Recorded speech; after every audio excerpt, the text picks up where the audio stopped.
പോസിറ്റീവായിട്ടുള്ള കാര്യങ്ങൾ തന്നെയാണ് ഇവിടെ നടക്കുന്നത്. അതിനേക്കാളേറെ എപ്പോഴും എനിക്ക് വളരെയധികം സന്തോഷമുള്ള ഒരു കാര്യം, എൻ്റെ പേര് ബിന്ദു.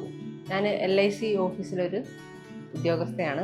എനിക്ക് ഇടത്ത് കൈക്ക് വല്ല അസഹനീയമായൊരു വേദന വന്നിട്ടാണ് ഇവിടെ കാണിക്കാൻ വന്നത്. വേദന വന്നപ്പോൾ ട്രീറ്റ്മെൻറ്റിന് എവിടെ പോകണം എന്ന് ആലോചിച്ചപ്പോൾ പെട്ടെന്ന് തന്നെ സാകല്യയെ പറ്റി തന്നെയാണ് ഓർമ്മ വന്നത്.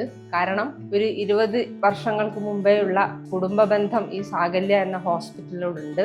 എൻ്റെ ഹസ്ബൻഡ് 20 വർഷങ്ങൾക്ക് മുമ്പേ ഇവിടെ ട്രീറ്റ്മെൻറ്റ് ചെയ്ത് ഈ 3 വർഷം കഴിയുമ്പോൾ അങ്ങനെ ഇടയ്ക്കിടയ്ക്കായിട്ട് 4 തവണയെങ്കിലും സാകല്യയിൽ ട്രീറ്റ്മെൻറ്റ് എടുത്തിട്ടുണ്ടായിരുന്നു. വളരെ നല്ല ട്രീറ്റ്മെൻറ്റാണ് ഇവിടെ നിന്ന് ലഭിക്കുന്നത്. അപ്പോൾ അതുകൊണ്ട് തന്നെ അസുഖം വന്ന പാടന്നെ നേരെ ഇങ്ങോട്ട് വരാനാണ്, മനോജ് ഡോക്ടറെ കാണിക്കാനുമാണ് എനിക്ക് തോന്നിയതും. അതുകൊണ്ട് ഇങ്ങോട്ട് വരികയും ചെയ്തു. ഇന്നേക്ക് 14 ദിവസത്തെ ട്രീറ്റ്മെൻറ്റ് കഴിഞ്ഞു.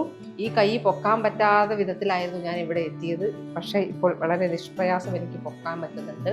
ആയുർവേദ ട്രീറ്റ്മെൻറ്റുമായിട്ട് ബന്ധമുള്ള ഒരു കുടുംബം കൂടിയാണ് ഞാൻ.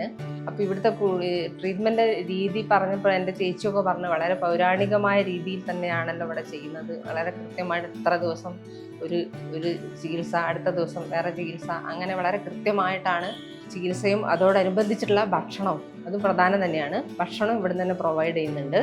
കുടുംബത്തിൽ തന്നെ ജീവിച്ചുകൊണ്ട് ചികിത്സ ചെയ്യുന്ന ഒരു സുഖം ഈ ഹോസ്പിറ്റലിൽ കിട്ടുന്നുണ്ട് എന്നതാണ് ഏറെ എടുത്തു പറയേണ്ടത്. ഏതായാലും എല്ലാവർക്കും ഈ ഹോസ്പിറ്റലിനെ സമീപിക്കാവുന്നതാണ്.